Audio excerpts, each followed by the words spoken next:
बेटा रिपीट कर रहा हूँ उसको और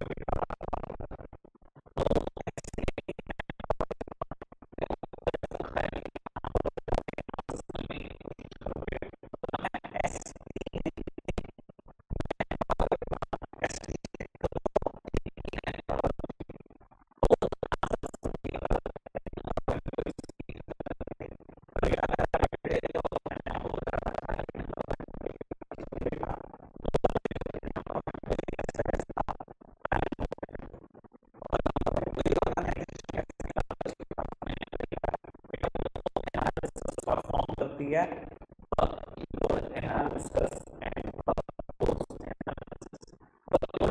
क्या बोलता है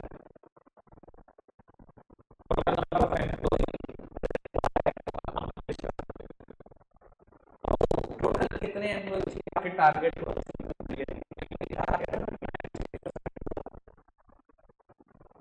मेरा टारगेट था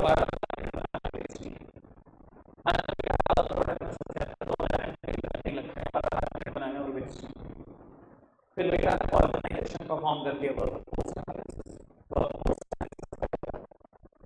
एक्सिस्टिंग मेरी ऑर्गेनाइजेशन के कितने लोग हैं उनमें से कितने लोग ऑलरेडी ठीक है जी एग्जांपल के मान लो 1500 लोग हैं जिसमें 100 प्रोडक्ट भी हैं double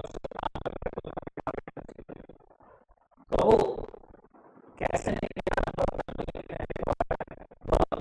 analysis minus force analysis 500 लोगों ठीक है और बेटा फिर बात हुई थी टाइप ऑफ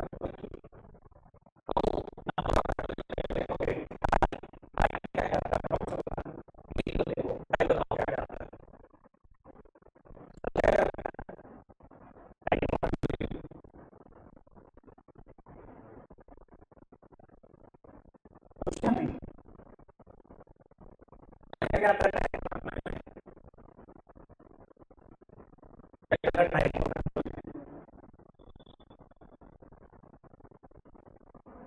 बहुत बढ़िया निर्देश में क्या आता है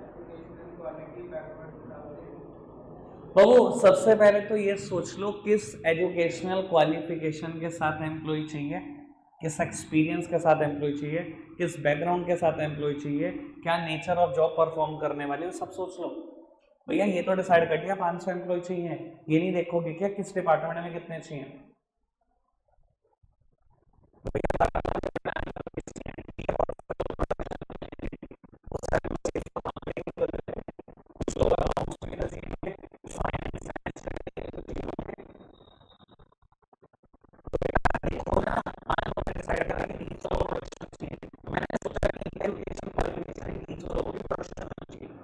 कहीं ना कहीं अगर मैं जॉब करे तो उसका बैकग्राउंड एक्सपीरियंस नहीं है मुझे 300 में से तो मैंने डिसाइड कर 50 में एक्सपीरियंस होगा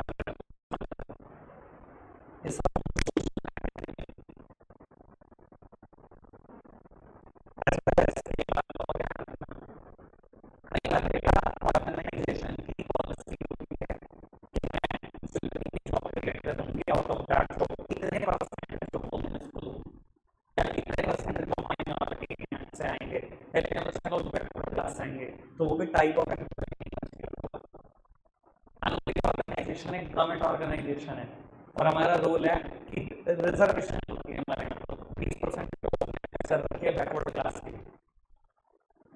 तो भैया टाइप ऑफ एम्प्लॉय में 20% तो बैकवर्ड ही लेने हैं ना 80% तो हो सकती है पर 20% बैकवर्ड ही लेने ठीक है इसको ऑर्गेनाइजेशन से दो ले जाओ एग्जांपल को एक बार एग्जांपल देता हूँ मान लो बेटा एक स्कूल है मुझे 4 टीचर चाहिए पहली बार 11th क्लास आ रही है और 4 सेक्शन बन रहे हैं मेरे पास ठीक है सीबीएसई ने अप्रूव कर दिया अप्रूवल आ गया पहली बार 11th क्लास आ रही है 4 सेक्शन बन रहे हैं सब कॉमर्स के ये 4 टीचर अलग अलग अकाउंट्स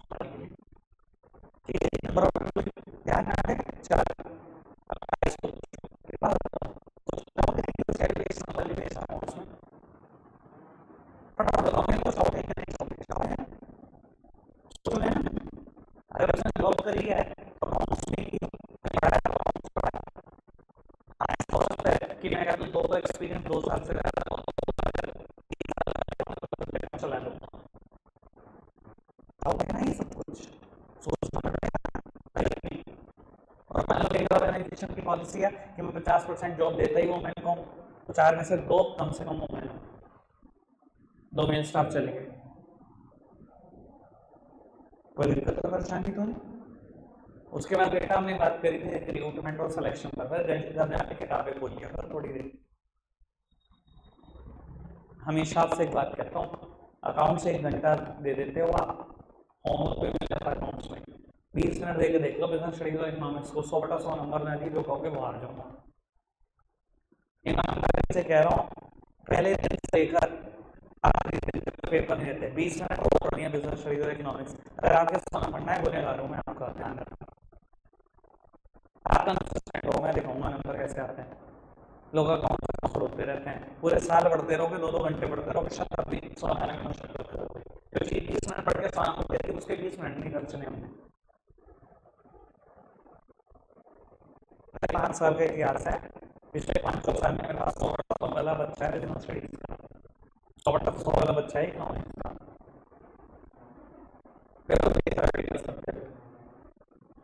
लोग रोकते हैं, लोग सामने देखो,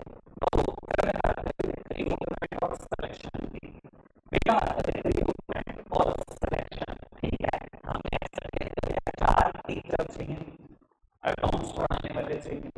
बेटा रिक्रूटमेंट में क्या होता है, अपनी इमरजेंसी को एडवर्टाइज करता हूँ, मेरे पास वैकेंसी ऑर्गेनाइजेशन, मैं चाहता हूँ हमारी दुनिया में दूसरी दुनिया में क्यों मैसेज करता हूँ, क्योंकि उतने ज़्यादा चांसेस है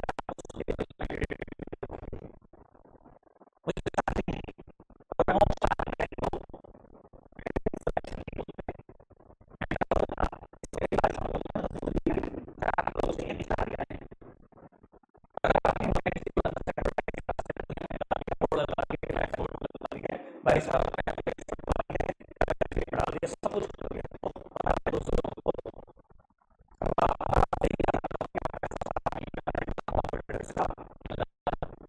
चार लोग चाहिए, 200 ने जॉब के लिए अप्लाई करा, क्या होगा आप खुद समझो। तो 4 लोग सेलेक्ट होकर आएंगे, जो 196 को पीछे छोड़कर आएंगे, कितना कैलिबर लेके आएंगे समझते हो। तो रिक्रूटमेंट को ना कभी भी पेपर में इसका नाम रिक्रूटमेंट नहीं आता, हमेशा आता है positive step in the staffing process. मैंने बोला था क्यों पॉजिटिव क्यों बोला इसको, बेटा क्योंकि आप चलो सारे जो मर्जी आ जाए, जितने मर्जी लोग आए, इसलिए इसको बोला जा रहा है पॉजिटिव स्टेप। ये बहुत पॉजिटिव स्टेप है। बैंक में क्या होता है आज की तारीख में, 5,000 वैकेंसी निकलती हैं, लोग इंडिया में पेपर देने वाले 50 लाख, 50 लाख लोग, उनको उनको बहुत अच्छा लगता है, वो कहते हैं 50 लाख छोड़ो, करोड़ अप्लाई करेंगे, जितने ज्यादा लोग अप्लाई करेंगे उतने ज्यादा चांसेस होते हैं सुटेबल कैंडिडेट मिलने के। 50 लाख लोग आए, 5,000 का सिलेक्शन है, आपको नहीं लगता कि 5,000 का कैलिबर क्या होगा, क्या माइंड रखते होंगे वो, समझ में आ रही बात। तो उस सिलेक्शन इसका नाम negative step in the staffing process, positive step in the staffing process, it is a negative step but is considered to be negative, क्योंकि बेटा हमेशा नंबर ऑफ सेलेक्टेड कैंडिडेट कम होते हैं और नंबर ऑफ रिजेक्टेड कैंडिडेट हमेशा ज्यादा होते हैं। 200 टीचर आए, 4 ही तो चाहिए, 196 रिजेक्ट होकर जाएंगे, 4 सेलेक्ट होकर आएंगे, नंबर ऑफ रिजेक्टेड कैंडिडेट बहुत ज़्यादा हैं सिलेक्टेड से, सिलेक्शन बड़ा नेगेटिव प्रोसेस है। बैंक में 50 लाख लोगों ने अप्लाई करा, 5,000 वैकेंसी थी, बस 5,000 आएंगे, बाकी सब रिजेक्ट हो जाएंगे, सबके सब, कितना नेगेटिव हुआ। और बाबू मैंने आपसे एक बात भी पूछी थी, सिलेक्शन का बेसिस क्या रहता है किसी भी ऑर्गेनाइजेशन में, क्या बेसिस होता है, कैसे सिलेक्शन करती है ऑर्गेनाइजेशन, कैसे करती है भाई पार्थ, वो तो देख ही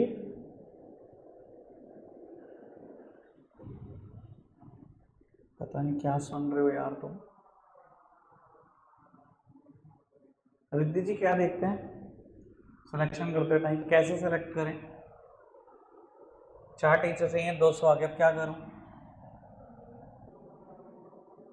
बाबू सबके टेस्ट कंडक्ट करो, सबका इंटरव्यू कंडक्ट करो, वहां से होगा सिलेक्शन। ये टेस्ट क्या होते हैं बाबू? एम्प्लॉयमेंट टेस्ट बोलते हैं। मैंने कहा था आएगा, इसी चैप्टर में आएगा आपके पास, जब आएगा पता लग जाएगा। फिर भी 1-2 टेस्ट के नाम बोल देता हूँ।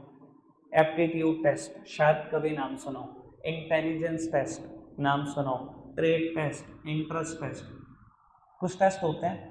और एम्प्लॉयमेंट इंटरव्यू के बारे में सब जानते हैं बाबू। इंटरव्यू कंडक्ट करो, सिलेक्शन टेस्ट कंडक्ट करो, पक्का कहीं ना कहीं आप ये डिटरमाइन कर पाओगे किसका सिलेक्शन करना है, किसको रिजेक्ट करना है। क्लियर है बात? ये बात पुरानी थी, आगे की बात। इधर देखना मेरी तरफ सब। 4 लोग चाहिए थे, 200 लोगों ने अप्लाई किया, रिजेक्ट करा 196 को, 4 को सेलेक्ट कर लिया। यहाँ तक कहानी पहुंच चुकी है। अब 4th step is placement and orientation. Babu word है एंड, यानी कि प्लेसमेंट का मतलब अलग है और ओरिएंटेशन का मतलब बिल्कुल अलग है। आराम से सुनना बाबू। प्लेसमेंट मतलब employ occupy the job position for which he or she is selected is known as placement. आज एम्प्लॉय सेलेक्ट हो गया, हमने उसको 3 दिन के बाद का टाइम दिया कि 3 दिन के बाद आकर आप ज्वाइन कर सकते हो। तो 3 दिन के बाद आ गया, हमने उसको उसका कैबिन दिखा दिया, यही प्लेसमेंट है। Employ occupying the job position for which he or she is selected is placement. आ जाए, जो जिस कैबिन के लिए सेलेक्ट हुए थे, जिस जगह के लिए सेलेक्ट हुए थे, वहां पर बिठा देना ही प्लेसमेंट है। तो ओरिएंटेशन क्या चीज है? प्लेसमेंट एंड ओरिएंटेशन था ना। ओरिएंटेशन का मतलब होता है बेटा, मेरी ऑर्गेनाइजेशन में आज एक नया एम्प्लॉय, 4 एम्प्लॉय नए आए हैं, मेरी ऑर्गेनाइजेशन के बारे में क्या जानते हैं? कुछ भी नहीं। उनको ऑर्गेनाइजेशन से फैमिलियर करो, माना सामने देखो, उनको ऑर्गेनाइजेशन से फैमिलियर करो, ऑर्गेनाइजेशन के रूल्स रेगुलेशन से, सुपीरियर सबऑर्डिनेट से, सीईओ एमडी से, मिशन विजन ऑब्जेक्टिव से। वो क्या जानता है मेरी ऑर्गेनाइजेशन के बारे में? कुछ भी तो नहीं। मेरे स्कूल के बारे में कुछ जानते हैं वो 4 टीचर जो नए आए? कुछ नहीं जानते। रूल्स रेगुलेशन जानते हैं? सब बताओ ना उनको। मेरी ऑर्गेनाइजेशन के ये रूल्स रेगुलेशन है, मेरी ऑर्गेनाइजेशन की नींव इसने रखी थी आज से 50 साल पहले। ऑर्गेनाइजेशन का बनाने का पर्पस क्या था? ये थे हमारे मिशन विजन और ऑब्जेक्टिव। आपका सुपीरियर कौन होगा? ये होगा। आपका सबऑर्डिनेट कौन होगा? ये होगा। इससे ऑर्डर लेना है आपको, इसको ऑर्डर देना है, आप इसके लिए रिस्पॉन्सिबल हो, इसके लिए आंसरेबल हो। सब बताओ, पूरा फैमिलियर करो, कौन है प्रिंसिपल, कौन वाइस प्रिंसिपल, क्या क्या क्वालिफिकेशन है उनकी, पूरा फैमिलियर कर दो ऑर्गेनाइजेशन से। ये ओरिएंटेशन है बेबू। अगर एक ढंग की ऑर्गेनाइजेशन है, उसमें ओरिएंटेशन कैसे होता है ये भी समझ लीजिए। और वो एक ढंग की ऑर्गेनाइजेशन है तो वहां पर एक प्रेजेंटेशन रूम रहता है, सारे नए एम्प्लॉय जो भी सिलेक्ट होते हैं उस प्रेजेंटेशन रूम में ले जाए जाते हैं और वहां पर क्लिपिंग चलाई जाती है। पहले पेज पे ऑर्गेनाइजेशन के रूल्स रेगुलेशन लिखे हैं, उनको कहा जाता है जी पढ़ लो। सबने पढ़ लिया, समझ लिया, कुछ पूछना है पूछ लो, आगे बढ़ाओ जी। ये हमारी कंपनी के प्रमोटर हैं जिन्होंने कंपनी की नींव रखी। ये इनके मिशन विजन और ऑब्जेक्टिव थे ऑर्गेनाइजेशन चलाने के। आपके सुपीरियर की फोटो दिखा दीजिए, ये आपका सुपीरियर यहाँ पर बैठता है, ये इसकी क्वालिफिकेशन है, आप इससे ऑर्डर लेंगे। लो जी, ये अगली क्लिप, ये आपके सबऑर्डिनेट है, आपको कोई ऑर्डर देना है, इनको देना है, ये आपके लिए रिस्पॉन्सिबल है, अकाउंटेबल है। जान गया ऑर्गेनाइजेशन के बारे में? ये जो ओरिएंटेशन है ना, कुछ घंटों का रहता है, बस 2-3 घंटे में आपको ऑर्गेनाइजेशन से फैमिलियर कर देते हैं। उसके बाद जी आगे बढ़ाएंगे बात को। समझ में आ गई बात? चारों बातें क्लियर है? Estimating man power requirement, recruitment, selection, placement and orientation. आगे बढ़ाएं। नेक्स्ट स्टेप आप पढ़ना, क्या लिखा है नोट्स में? Training and development. क्या लिखा नेक्स्ट में? Training and development. 2 मिनट के लिए सामने देखना, मेरी तरफ देखो, बिल्कुल सामने। बाबू क्या डिफरेंस होता है ट्रेनिंग एंड डेवलपमेंट में? देखो, अगर एक होते तो लिखा होता ट्रेनिंग और डेवलपमेंट, वर्ड क्या लिखा है? Training and development. तो कुछ तो अलग है। क्या फर्क होता है ट्रेनिंग और डेवलपमेंट में? Any gases? गेस करो।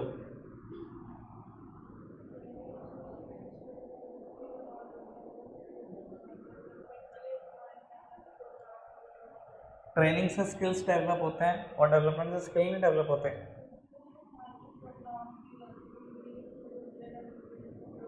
तो ट्रेनिंग प्रोग्राम भी कंपनी के थ्रू ही होते हैं। ट्रेनिंग कौन कराएगा? कुछ कहना है? ट्रेनिंग और डेवलपमेंट में कोई फर्क? कोई गैस करना चाहे?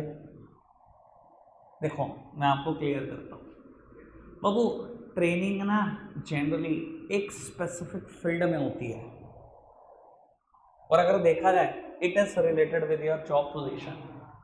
मेरी तरफ देखना, ट्रेनिंग एक ही स्पेसिफिक फील्ड में होती है और generally it is related with your job position. और डेवलपमेंट इंसान की इन ऑल रिस्पेक्ट होती है, और जरूरी नहीं है उसका जॉब से कोई लेना या देना भी हो। एक मिनट के लिए बात समझने की कोशिश करो। आप बेटा ऑर्गेनाइजेशन में, मेरी कंपनी का नाम है कुछ भी समझ लो, XYZ लिमिटेड एक कंपनी है, वहाँ अकाउंटेंट की जरूरत थी, ठीक है। हमने आपको सेलेक्ट करा अकाउंटेंट की पोस्ट के लिए। आज आपको फैमिलियर भी कर दिया, आपको आपका कैबिन भी दिखा दिया, प्लेसमेंट भी हो गया और ओरिएंटेशन भी हो गया। अब हमने आपको एक बात बताई कि हमारी ऑर्गेनाइजेशन में ना जो सॉफ्टवेयर यूज होता है वो हमारा अपना बनवाया हुआ है, कस्टमाइज सॉफ्टवेयर, बाहर नहीं मिलता कहीं पर। बाहर स्टैंडर्डाइज सॉफ्टवेयर मिलता है अकाउंटिंग के, बीजी हो गया, टैली हो गया, पर हमारे पास अपना स्टैंडर्डाइज सॉफ्टवेयर कोई नहीं है। हमने अपना कस्टमाइज करा रखा है, अपने अकॉर्डिंग बनवा रखा है सॉफ्टवेयर। आप नहीं चलाना जानते पर अकाउंट्स आप जानते हो, आओ बैठो हम आपको सॉफ्टवेयर चलाना सिखाई देंगे। 3 महीने की आपकी ट्रेनिंग रहेगी सर इस सॉफ्टवेयर पे। देखो मैं कहता हूँ कितना ही पढ़ लिख कर चले जाओ, आज की तारीख में यार ऑर्गेनाइजेशन चाहती है पहले आप ट्रेनिंग लो, उसके बाद का एनवायरमेंट में, ठीक है। अब दिखाई दे रहा है ट्रेनिंग एक ही फील्ड में होती है and generally it is related with your job. Training का वास्ता आपकी सीधा सीधा जॉब के साथ है, क्योंकि आपके अकाउंट्स में जॉब है इसलिए अकाउंट्स में ही ट्रेनिंग हो रही है। क्या स्किल बढ़ेगा? स्किल पक्का बढ़ेगा। क्या डेवलपमेंट से स्किल नहीं बढ़ता? बढ़ता है, पर डेवलपमेंट इंसान की इन ऑल रिस्पेक्ट होती है, ओवरऑल होती है चीज डेवलपमेंट। डेवलपमेंट का जरूरी नहीं आपकी जॉब से कोई वास्ता। कहने का मतलब क्या है, मेरी ऑर्गेनाइजेशन है सारे एम्प्लॉय के लिए इंग्लिश स्पोकन प्रोग्राम ऑर्गेनाइज करती है 7 दिन के लिए। शायद जॉब के लिए इसकी जरूरत भी नहीं थी। आप अकाउंटेंट हो, शायद हमें कभी नहीं चाहिए था आपसे कि आप इंग्लिश बोलो, पर हमने फिर भी कराया सारे एम्प्लॉय के लिए। ये हम आपकी ओवरऑल डेवलपमेंट सोच रहे हैं, ये कोई हम अपनी जॉब पे वाला नहीं सोच रहे। स्किल तो अभी भी बढ़ रहा है आपका। या पर्सनालिटी डेवलपमेंट प्रोग्राम ऑर्गेनाइज कर दिया सारे एम्प्लॉयज के लिए। सर इसका जॉब से क्या लेना देना, पर हमने तब भी करा ऑर्गेनाइज।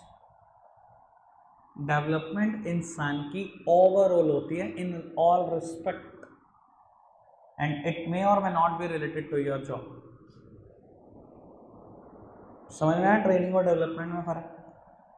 ठीक है जी। एम्प्लॉय का मैंने ओरिएंटेशन करा, फैमिलियर कर दिया, 3 महीने की ट्रेनिंग पर बिठा दिया, अगर कोई डेवलपमेंट प्रोग्राम ऑर्गेनाइज करने थे वो भी कर दिए। ठीक है जी, सब कुछ सीक्वेंस से चलता आ रहा है, प्रोसेस है भैया, यही ऑर्डर चाहिए।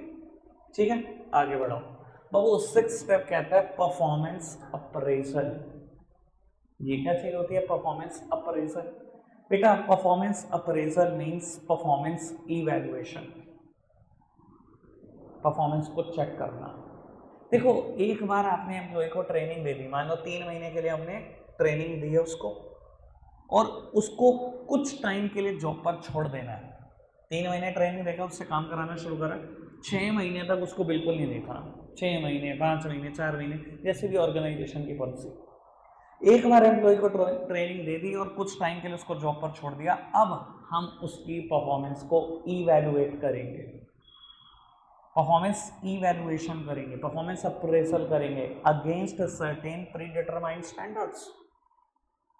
बेटा ह्यूमन रिसोर्स मैनेजर जो है ना, जो HRM बैठा है, ये ना किसी भी ऑर्गेनाइजेशन में सबसे खतरनाक इंसान होता है, किसी भी ऑर्गेनाइजेशन, क्योंकि इसका काम ही पता है क्या, एम्प्लॉय से डील करना। ये डील करता है बस एम्प्लॉय से और कुछ नहीं करता। बाबू इसके दिमाग में ना हर हर जॉब का, हर पोजीशन का एक स्टैंडर्ड रहता है। इसको पता है, अच्छा इस पोस्ट पे तो 6 महीने में इतना काम हो जाता है। ये आपकी परफॉर्मेंस को चेक करने वाला है उन प्री डिटरमाइंड स्टैंडर्ड के अकॉर्डिंग जो इसके दिमाग में चल रहे हैं। मान लो प्रोडक्शन डिपार्टमेंट में सेलेक्ट होकर आए हो, आपको प्रोडक्शन डिपार्टमेंट में ही हमने मशीनरी पर ट्रेनिंग दी है और 3 महीने की ट्रेनिंग दी, उसके बाद 6 महीने आपको काम करते हुए। आज क्या करेगा, आज HRM आपकी अप्रेजल रिपोर्ट निकालेगा। आज क्या करेगा, आपकी परफॉर्मेंस को इवैल्यूएट करेगा against certain pre determined standard. ये वही प्री डिटरमाइंड स्टैंडर्ड जो उसके दिमाग में चल रहे हैं। HRM को ना 20 साल हो गए इसी पोस्ट पे काम करते हुए इसी कंपनी में। उसको पता है इस प्रोडक्शन डिपार्टमेंट है ना इस लेवल पे जहाँ वो दिन की 100 यूनिट बनती है और मान लो पिछले 6 महीने में 180 में से 160 दिन वर्किंग है, तो उसको यार 16,000 यूनिट बना के दे दो। उसने क्या करा, मंगा लिया रजिस्टर सुपरवाइजर से आपके, ले आओ इसका रजिस्टर उठा के देखता हूँ, आज गिनता हूँ इसने कितनी यूनिट बनाई। गिननी शुरू कर दी भाई साहब, 160 दिन की रिपोर्ट आपकी। और बाबू मान लो प्रोडक्शन कुछ भी आ सकता है, हो सकता है एग्जैक्टली इक्वल्स टू 16,000, हो सकता है बिलो 16,000 हो सकता है मोर देन 16,000 हो। अब आपकी परफॉर्मेंस को चेक किया जा रहा है, ये समझ में आ रहा है। और आपको ये भी बता देता हूँ, तभी ऐसा बोला जाता है ऑर्गेनाइजेशन में पहला प्रमोशन सबसे जल्दी होता है, क्योंकि आपकी परफॉर्मेंस सबसे जल्दी चेक हो जाती है पहली बार। एक बार चेक हुई तो हो सकता है बेटा फिर 1.5-2 साल आपको कोई पूछे भी ना, लेकिन पहली बार सबसे जल्दी चेक हो जाती है। ट्रेनिंग हो गई, कुछ टाइम के लिए छोड़ दिया, कुछ टाइम के बाद आपकी वो पिछली सारी परफॉर्मेंस चेक करा ली जो आपने करा। समझ में आ रही बात? 7th step, promotion and career plan. इधर देखना बाबू, don't get confused by the word promotion. हमेशा प्रमोशन नहीं होगा, वो बात अलग है, हेडिंग का नाम लिखा है promotion and career planning. Sir ये डिपेंड करता है आपकी अप्रेजल रिपोर्ट पर जो पिछले स्टेप में निकाली है HRM ने। If your appraisal report is excellent, marvellous, 16,000 unit बननी चाहिए थी, आपने 20,000 बनाई है, sir you deserve promotion. Promotion मतलब लोअर रैंक से अपर रैंक पर शिफ्ट कर देना, लोअर जॉब पोजीशन से अपर जॉब पोजीशन पर शिफ्ट कर देना इस प्रमोशन। और if appraisal report is poor then हो तो सकती है ना, 16,000 यूनिट बननी चाहिए थी, बनी 12,000, बनी 13,000, तो इधर ट्रांसफर और डिमोशन दोनों में से कुछ भी मिल सकता है। सर क्या ये वर्ड में फर्क समझते हो आप, डिमोशन और ट्रांसफर? इधर देखना दिव्य भाई, सामने देखो, आप फर्क समझते हो इस चीज में? डिमोशन और ट्रांसफर क्या होता है? डिमोशन, हायर रैंक पर थे, लोअर रैंक पर पहुंचा दिए गए, डिमोशन हो गया। ट्रांसफर क्या होता है? जिस रैंक पर थे उसी रैंक पर जाओगे, पर बाबू डिपार्टमेंट बदल दिया जाएगा।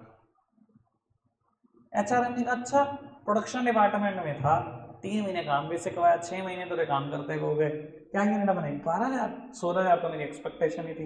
इसका मतलब है प्रोडक्शन में तेरा दिमाग नहीं है, छोड़, कल से आ जा, जरा बाहर आ जा। तेरे को हमने प्रॉपर टाइम दिया अपनी परफॉर्मेंस शो अप करने का, पर तूने दिखाई नहीं वो परफॉर्मेंस। प्रोडक्शन तेरे लिए नहीं है, सेल्स में आ जा कल से। भाई सेम रैंक पर जाओगे, पर अब आपका डिपार्टमेंट बदल गया, इसको बोलते हैं ट्रांसफर कर दिए थे हैं।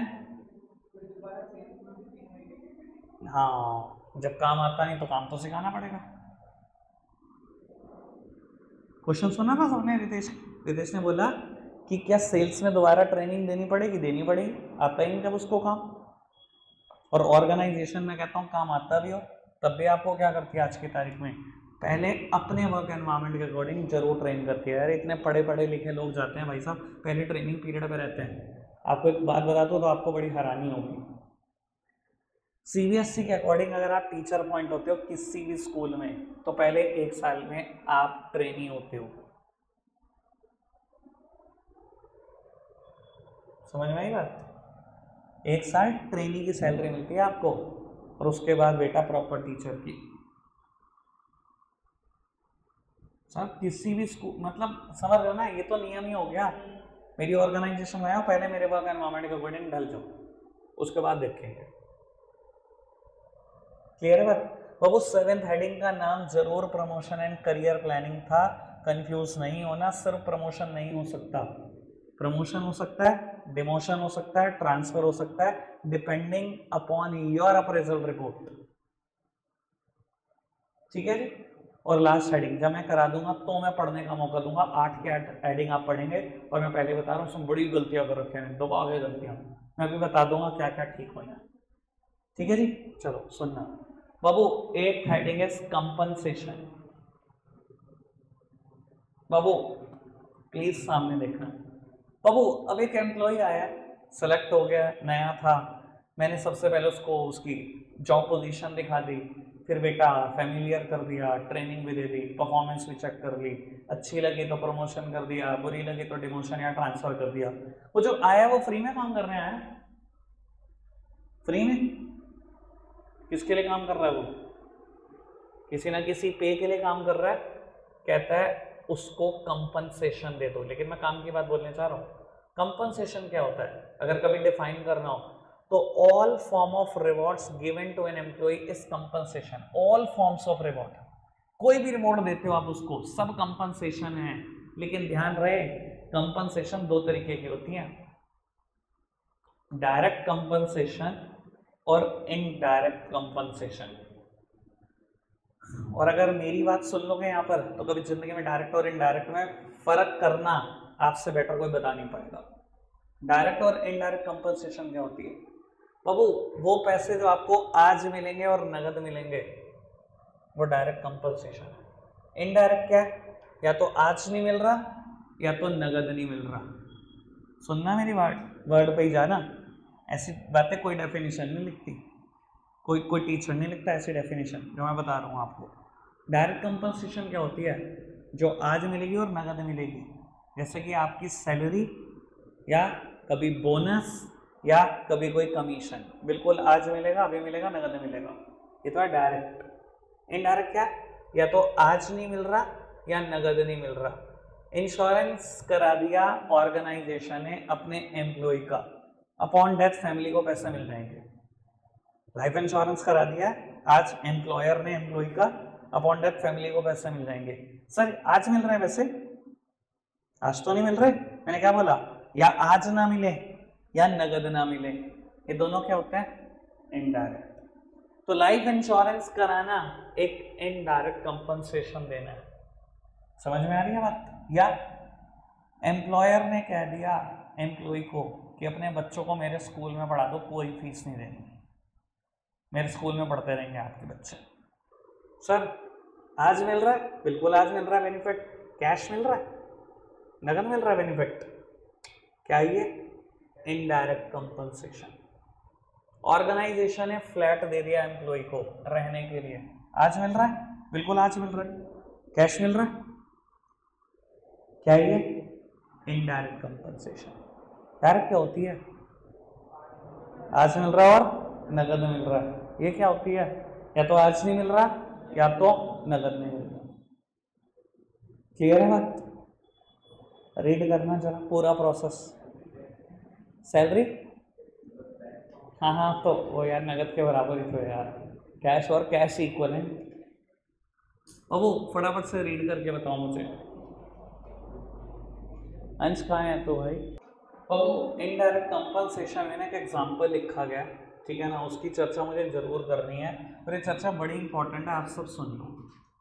तो एक टर्म आती है employer contribution to PF, indirect payment में। किसी को पता है प्रोविडेंट फंड क्या होता है?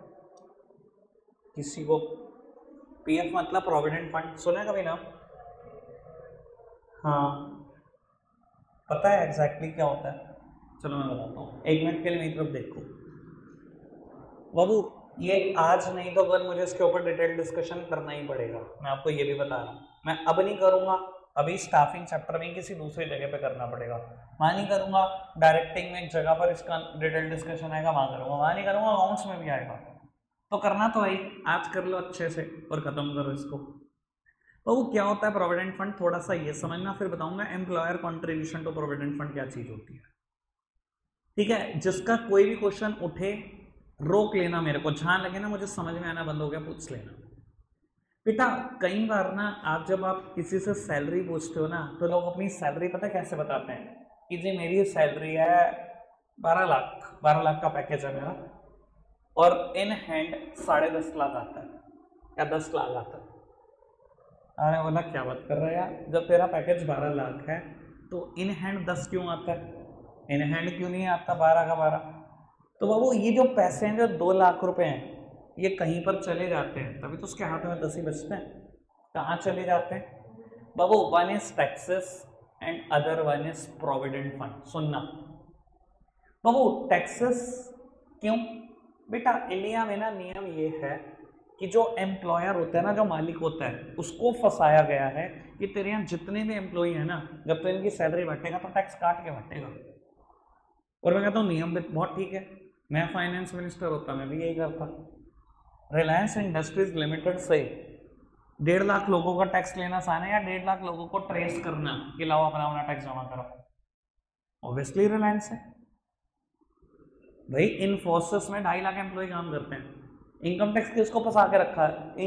इन्फोसिस को, कि 2.5 लाख लोगों को टैक्स तू जमा करेगा, और जब भी लोगों को सैलरी देता है टैक्स काट के देता है, और उनका tax direct income tax department में जमा कर देता है। कितना आसान है इनकम टैक्स के लिए। और अगर 2.5 लाख लोगों को ट्रेस करना पड़ जाए तो पागल हो जाए इनकम टैक्स डिपार्टमेंट स्टाफ रख के।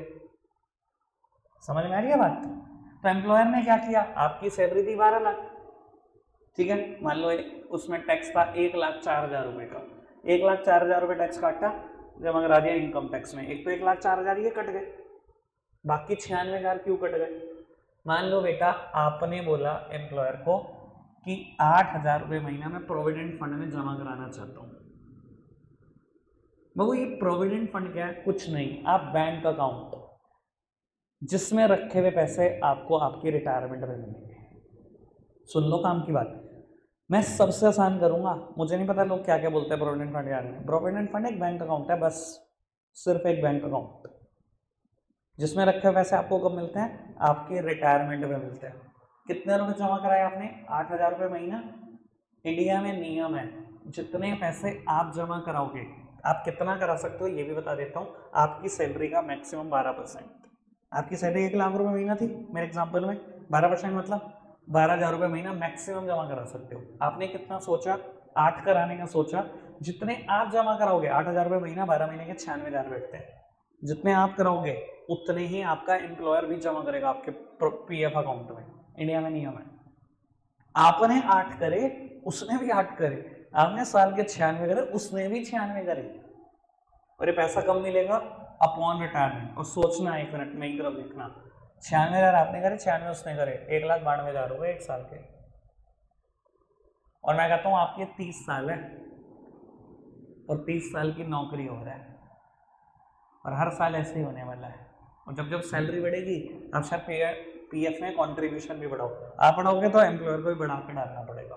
मैक्सिमम 12% ही डाल सकते हो अपनी सैलरी का, ठीक है। और बैंक अकाउंट है पीएफ, ब्याज भी लग रहा है, हर 12-13 साल में पैसा डबल हो जाता है। मतलब जो शुरू के 12-13 साल में जुड़ेगा डबल, यानी कि जब आप रिटायर हो रहे होगे तो ऐसा पैसा आ रहा होगा 2-2.5 करोड़ अपॉन रिटायरमेंट। और कभी सुना भी होगा शायद आपने कि आज ये रेलवे से रिटायर हुए हैं और एक बहुत बड़ी धूमधाम उनसे पार्टी हो रही है। वो पार्टी इसलिए हो रही होती है, पीएफ का पैसा मिला होता है 1.5-2 करोड़ रुपए भाई को। एक्चुअली में ऐसा होता है। अब एम्प्लॉयर कॉन्ट्रीब्यूशन टू पीएफ क्यों इनडायरेक्ट पेमेंट में लिखा? क्या समझदार हो? आज मिल रहा है क्या? कब मिलना है? Upon retirement. आज तो नहीं मिल रहा ना आपको, आपके बैंक अकाउंट में डाल रहा है एम्प्लॉयर, पर आज तो नहीं मिलना ना पैसा, इसलिए इनडायरेक्ट पेमेंट में लिखा गया। या तो आज नहीं मिलना या तो नगद नहीं मिलना। क्लियर हुआ भाई पीएफ टर्म सबको? ठीक है मान्या, क्लियर हो गई?